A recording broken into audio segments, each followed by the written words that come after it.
Poxa, tem que dar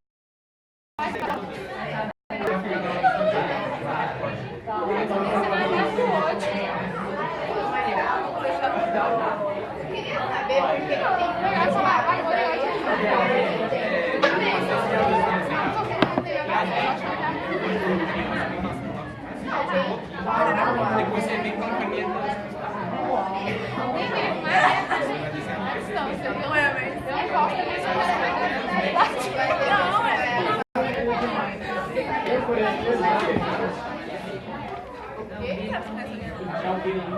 Eu creio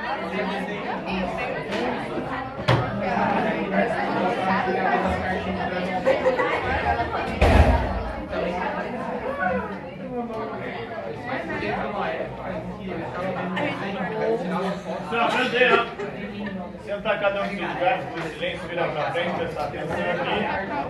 Para que juntos possamos fazer a correção da bimestral aí.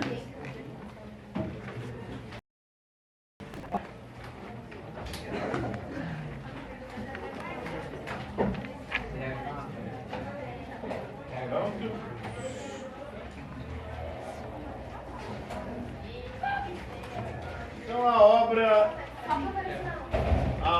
balé Os Sete Pecados Capitais da Pequena Burguesia de Kurt Weill e Bertolt Brecht, composta em 1933, retrata as condições dessa classe social na derrocada da ordem democrática com a ascensão do nazismo na Alemanha, por meio da personagem Ana, que em 7 anos vê todos os seus sonhos de ascensão social ruírem.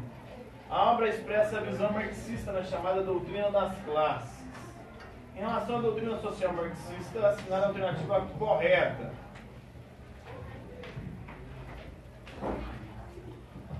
Qual que é a alternativa correta?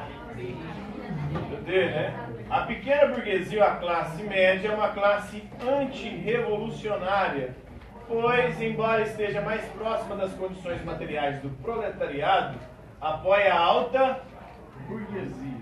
É mais ou menos o que acontece no nosso país hoje.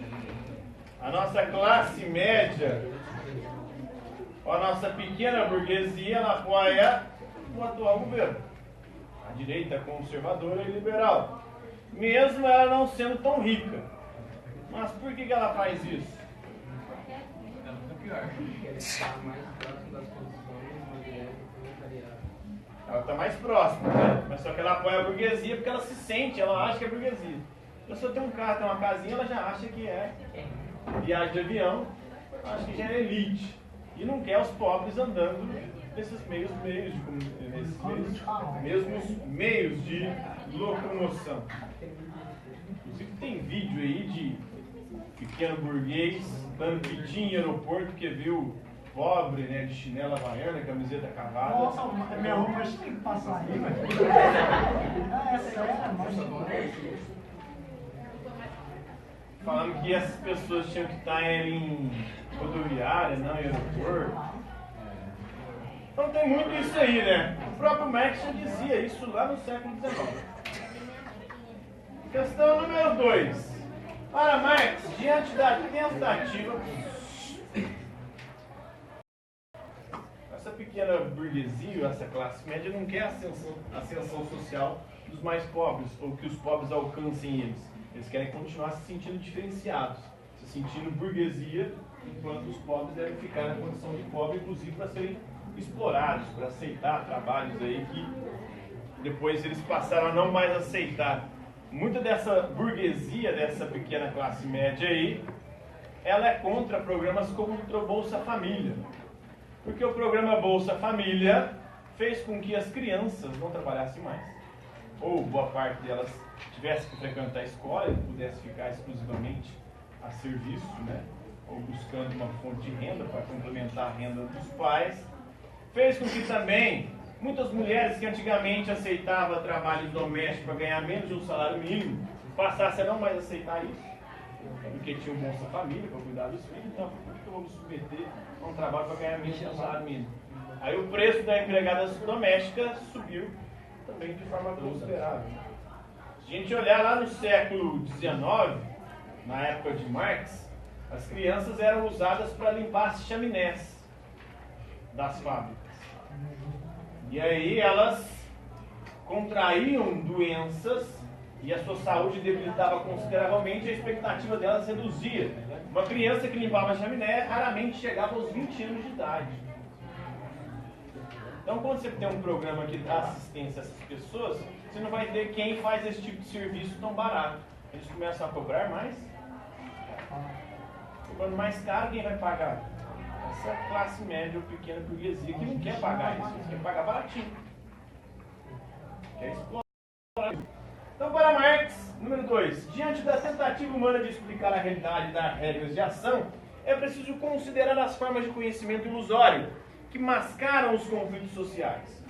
Nesse sentido, a ideologia adquire um caráter negativo, torna-se um instrumento de dominação, na medida em que naturaliza o que deveria ser explicado como resultado da ação histórico-social dos homens, e universaliza os interesses de uma classe como interesse de todos. Aí é a ideologia burguesa. A partir de tal concepção de ideologia, constata-se que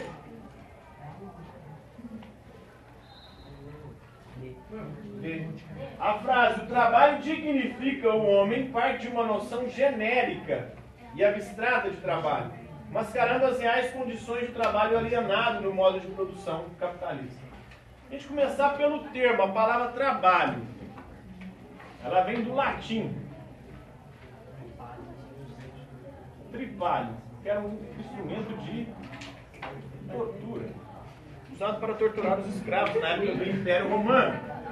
Então já mostra... Estamos sendo torturados sem saber. Com certeza. Então já mostra que o trabalho não é uma coisa boa, né? Não é uma coisa prazerosa. É uma coisa dolorosa. Não, aí é a ideologia burguesa. Depende do que você trabalha. Você Certo. trabalha de degustação numa loja. Mas aí isso aí não tem... Aí isso não é considerado trabalho antigamente. Trabalho, o que nós hoje consideramos trabalho intelectual ou coisas mais leves, o trabalho que eles consideravam trabalho antigamente era só trabalho braçal. Então você tem que fazer força física. Isso é trabalho. O que a gente chama de trabalho não é trabalho. Inclusive há uma separação entre o trabalho intelectual e o trabalho braçal. O trabalho intelectual é aquele que ganha muito mais. O braçal é aquele que ganha muito menos. E qual dos dois faz mais esforço? Se fosse pela lógica do esforço, quem faz trabalho braçal deveria ganhar mais. É o que o Marx tenta fazer. Também depende. Porque, tipo, às vezes, para você exercer um trabalho intelectual, você pode ter esforçado bem mais antes. Fisicamente, não. Não, Você pode ter sim, você pode ter esforçado mentalmente. que é bem cansativo. Mas não cansa tanto quanto um trabalho braçal. Inclusive, muitas vezes coloca em risco a vida da pessoa. Acaba, debilita a saúde dela. Então existe uma diferenciação. Claro que há um trabalho, também um esforço mental. Mas isso aí, eles fizeram isso a partir da modernidade. Na antiguidade, o trabalho intelectual não era considerado trabalho, era considerado ócio. Quando você tinha ócio, tempo livre, você podia se dedicar à contemplação, ao conhecimento. Entendeu? A partir da modernidade, eles fazem essa diferenciação. É por causa da burguesia, justamente. A burguesia coloca tudo como trabalho. Por quê? Ela é esperta. Porque você acha que ela ia fazer o trabalho braçal? Não. Mas ela precisava justificar que todo mundo tem que trabalhar. Se todo mundo trabalha, o que quem só trabalha com intelecto, para os antigos não era trabalho isso, era ócio. No meu tempo livre, o que eu faço? Eu vou estudar, vou aprender, vou conhecer a natureza, eu vou fazer Aristóteles, né? Fazer lá a botânica, a zoologia, a biologia, ele é o pai da biologia, o Aristóteles. Então ele ia estudar, vou dissecar um sapo aqui, eu vou dissecar uma planta. Não, vou fazer. É a partir da modernidade que eles fazem essa diferenciação. E justamente a burguesia o faz para quê? Vai justificar isso e colocar essa ideia, que o trabalho dignifica o homem. Incutindo isso na cabeça das pessoas, vai fazer com que elas trabalhem pensando estarem se tornando mais dignas por conta disso. Mas uns são mais dignos que outros.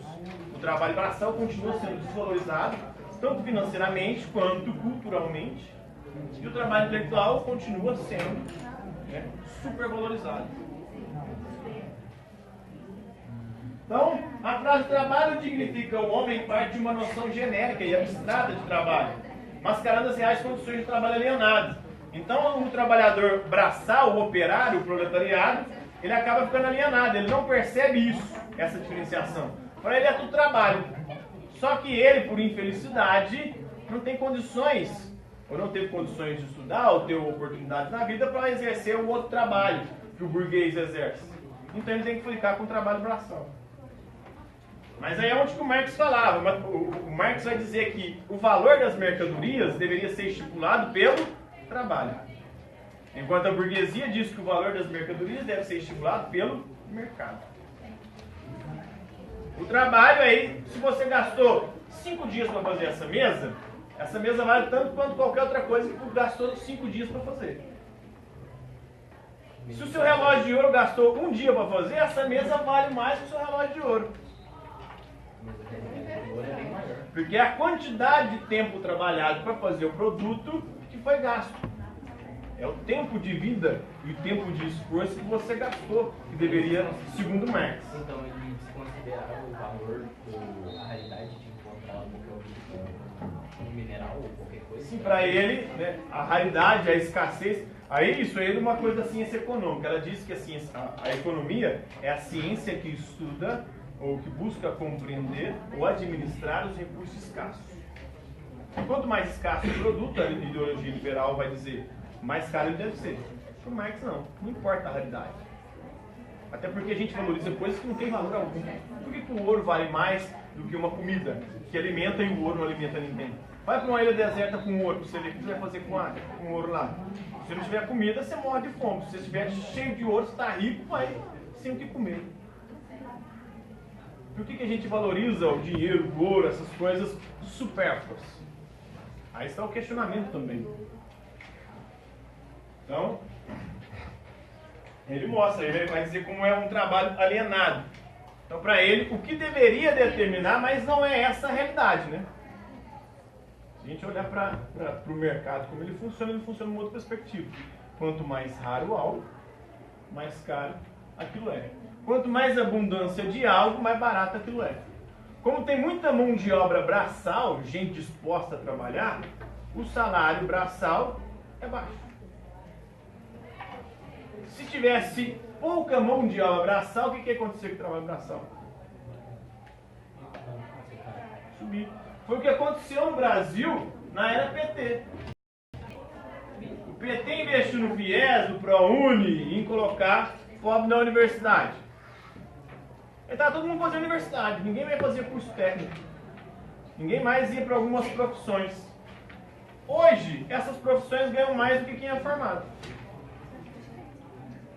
Os técnicos hoje em elétrica, eletrônica, em computação, ganham mais do que eu, professor que sou formado, que tem um curso superior. Por quê? Porque é mais escasso. Quando você investe em um lado, você escasseia o outro. E aí mudou a pirâmide, né? O intelectual, que deveria ganhar mais, né, que é formado, tem curso superior, ganha menos do que o técnico. Por quê? Um pedreiro ganha mais que um professor, um marceneiro ganha mais, tudo isso é trabalho técnico. Mas se a gente equilibra os dois lados e paga igual, ficaria meio anormal? Depende.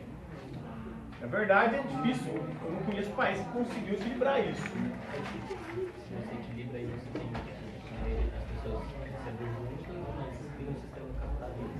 Então tem alguém suficiente para pagar o tanto que eles devem receber. Então, meio que nessa lógica, seria justo, seria ideal seguir esse padrão. Para o socialismo, sim, o ideal seria que todos os salários se igualassem. Não importa a atividade, independentemente da escassez dela. Até porque o Estado iria controlar tudo, não teria escassez de mão de obra qualificada nem de mão de obra não qualificada.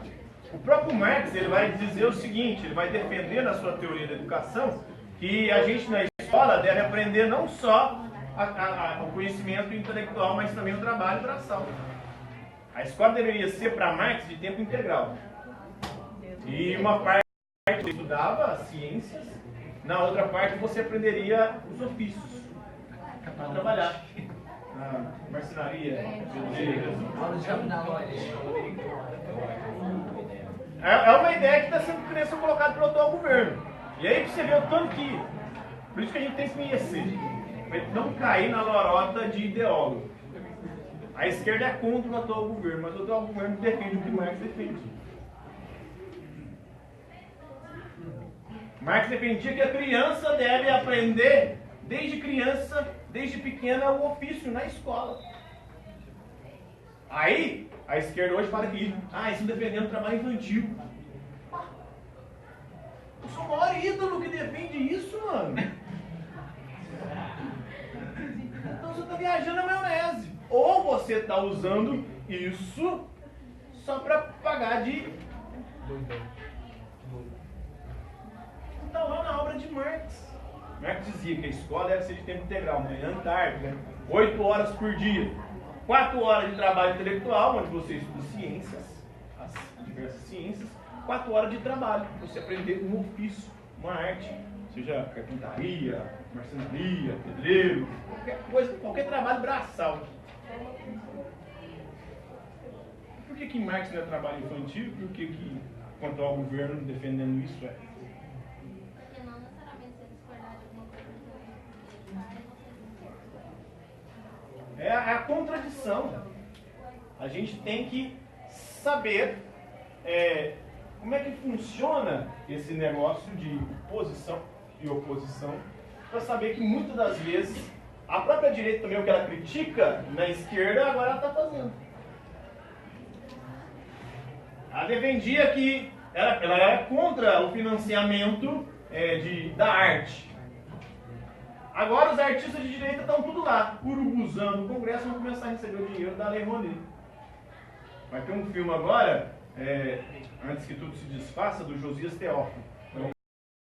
O cara que viu Jardim das Aflições, ele vai receber dinheiro público para poder... O Bolsonaro não aceitou. Oi? Era um filme sobre o Bolsonaro, só que ele não aceitou fazer o filme. Não é sobre o Bolsonaro, não. Foi, velho. Ele captou o dinheiro, eu sigo ele nas redes sociais, o Josias Teófilo. Né? Ele captou o dinheiro e ele vai fazer um filme. E ele, inclusive, estava cantando, recebendo mais dinheiro para fazer outro filme, porque ele quer fazer um documentário. Mas não é sobre o Bolsonaro, não. Acho que é. Nem tudo se desfaz do filme que ele vai fazer.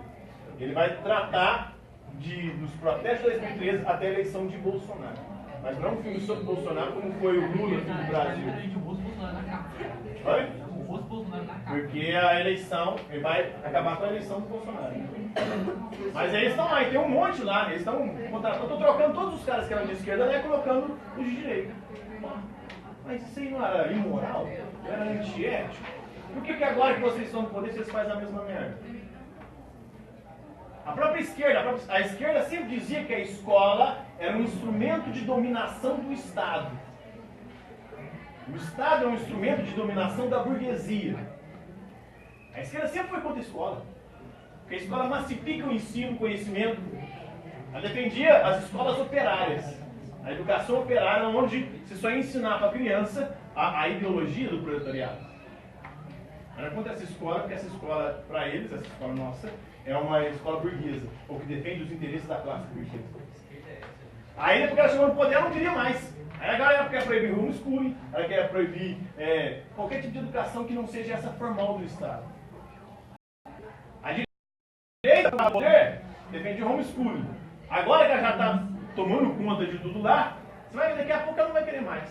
Eu continuo defendendo a educação estatal. Por quê? A galera é contra enquanto ela não está no poder. Depois que ela está no poder, ela faz a mesma merda que ela dizia que era contra.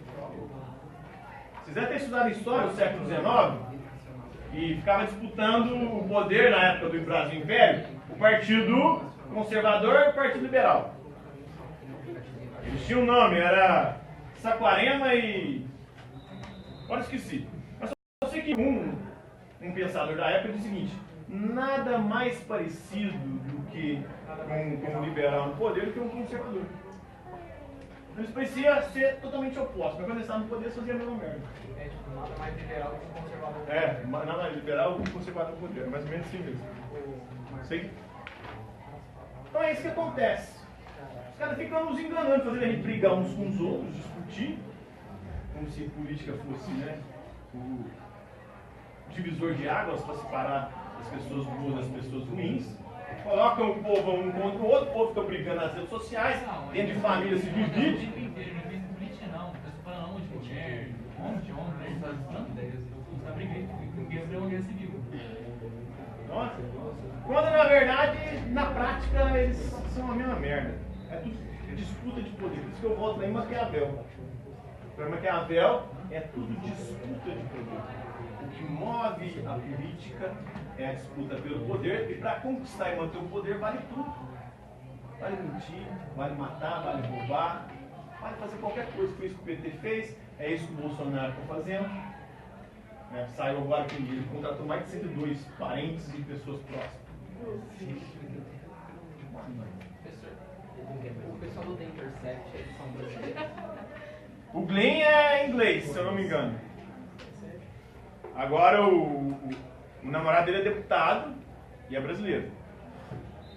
Aí tem um cara que trabalha com o Glenn lá, que é brasileiro também, que é o Demore. E esse site pode publicar, assim, sem quebrar nenhuma lei ou resposta? A Constituição brasileira garante o sigilo da fonte e garante o direito de noticiar da imprensa. Se chegou até você, você tem total liberdade para publicar ou não. Você não está cometendo um crime em publicar. Crime cometeu quem invadiu. Se ficar comprovado que quem pagou o cara invadir os celulares da galera foi o Glean ou o Intercept, aí é crime. Mas se ele só recebeu o bagulho e publicou, sem cobrar nada, ou sem pagar nada, ou sem incentivar nada disso, aí não é crime. Depende da forma como foi adquirido. Se ficar comprovado que o Glean e o Intercept pagou ou está envolvido nesse sequestro de dados, esse roubo de dados, esse roubo de... aí vai dar B.O. Isso parece muito assim, o que aconteceu quando, se não me engano, foi o Moro que autorizou aquele... Sim. Qual que era o nome da... que ele pegou o Lula? O Lula e a Dilma. Interceptação telefônica. Aquela lá era supostamente legal. Entre aspas. Então, aí foi... Porque era legal até meio-dia. Aquela ligação entre o Lula e a Dilma foi quase 3 horas da tarde. Ou seja, já tinha vencido o prazo legal. Então, legalmente, aquela também não foi uma escuta legal. E mesmo assim, ele decidiu soltar e publicar. Ele fez um monte de coisa à revelia da lei. Tudo para, supostamente, defender a lei. Inclusive, o filme que louva a Lava Jato fala que ninguém está acima da lei. O Moro parecia estar. Porque ele agia acima da lei, contra a lei, em nome da lei. Ué, você vai agir em nome da lei, como é que você vai infringe a lei? Então, mas isso Como é que você vai estipular que um sujeito é criminoso se você está infringindo a lei?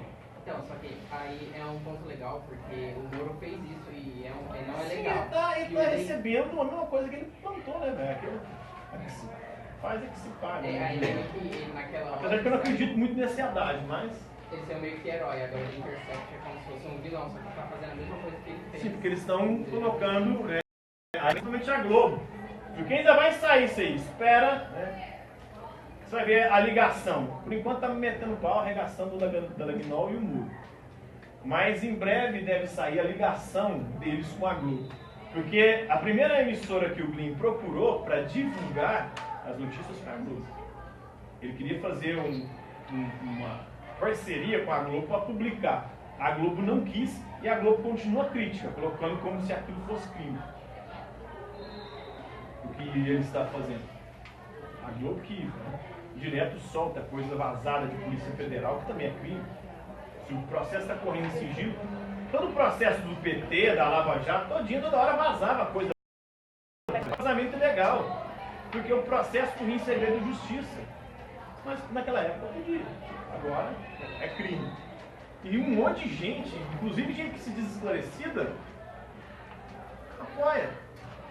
Diz mesmo que o Glean é um vilão. Eu vejo claro que antes eu considerava ídolos meus.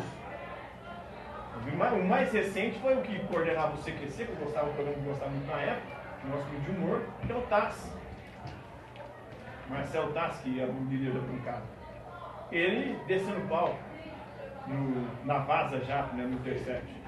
E, cara, o cara tem formação jornalística, já trabalhou nesse campo. E agora, vem contra isso, o cara não conhece a Constituição, não sabe como é que funcionou a própria Lava Jato, que fazia coisas, né? Então, cara, é muito foda.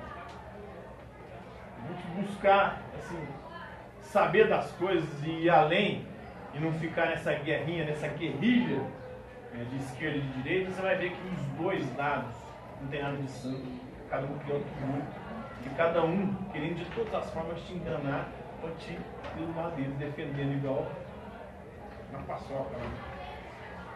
Mas continuando aqui. A reflexão sobre o poder político acompanha a história da filosofia desde a antiguidade e o pensamento sociológico desde o seu surgimento na sociedade moderna. Nos últimos anos vem ocorrendo diversas manifestações, protestos e revoltas em todo o mundo. A esse respeito, com base no pensamento filosófico e sociológico, verifica-se que as lutas sociais contemporâneas revelam as contradições da sociedade capitalista, que estaria de acordo com a teoria de Marx. Então, as lutas continuam aí. Mas não é bem como a teoria de Marx. Né? Porque Marx dizia que existia uma luta de classes sociais, quando na verdade não é uma luta de classes sociais, é de ideologias. Eu concordo um pouco mais com o Hegel. Hegel diz que a contradição é o motor da história, são as ideias que movem. Então são os que defendem ideias. Porque se você for olhar as revoluções socialistas, nunca foi feito pelo proletariado. O proletariado não faz praticamente nada. Tem uns caras que falam em nome deles e que usam eles como massa de manobra.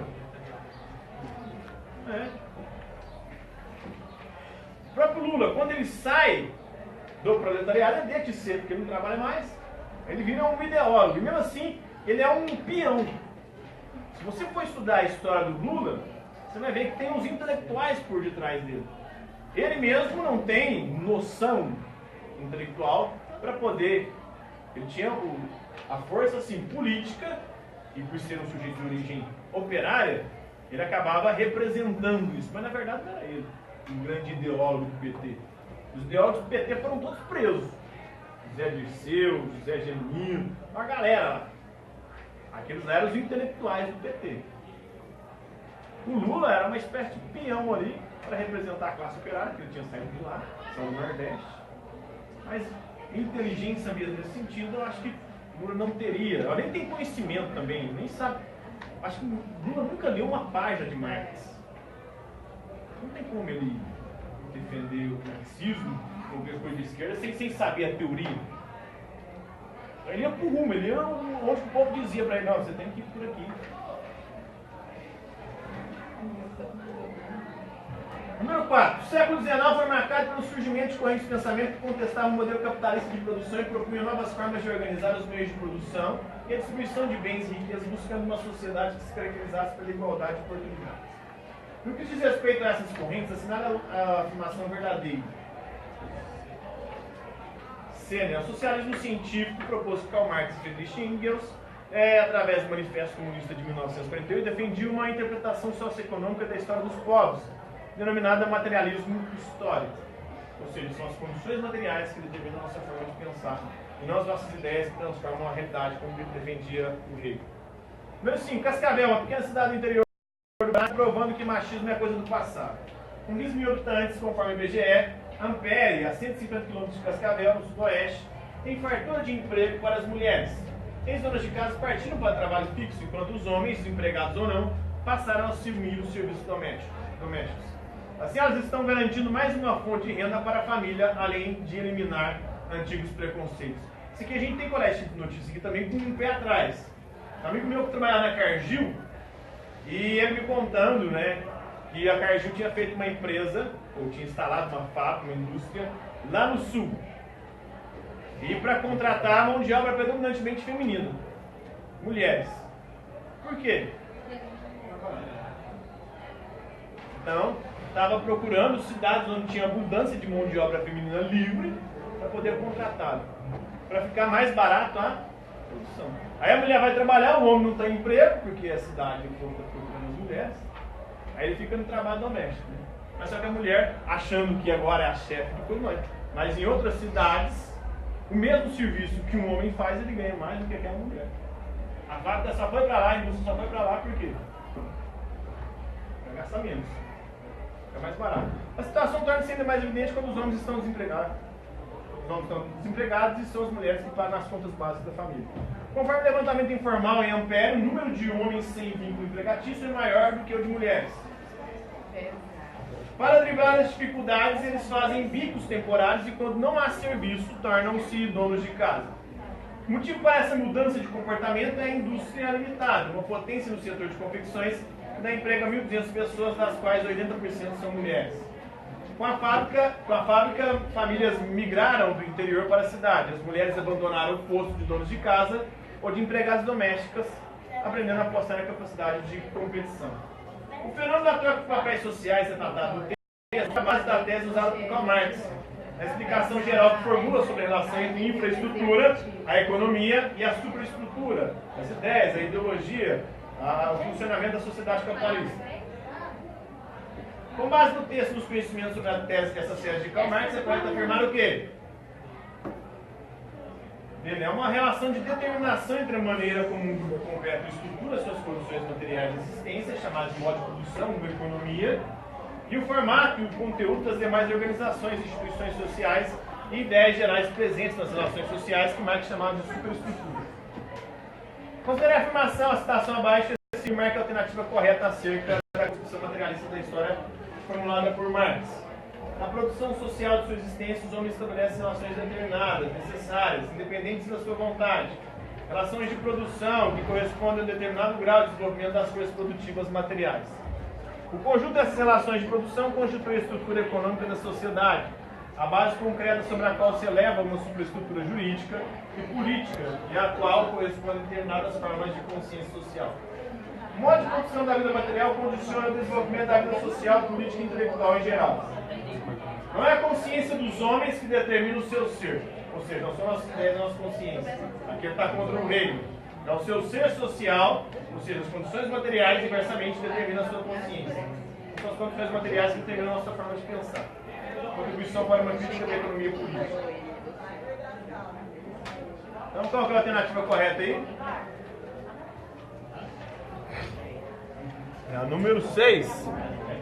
Tudo bem. Marx afirma que a moral, sistemas políticos e princípio jurídico. Na próxima aula aí a gente termina.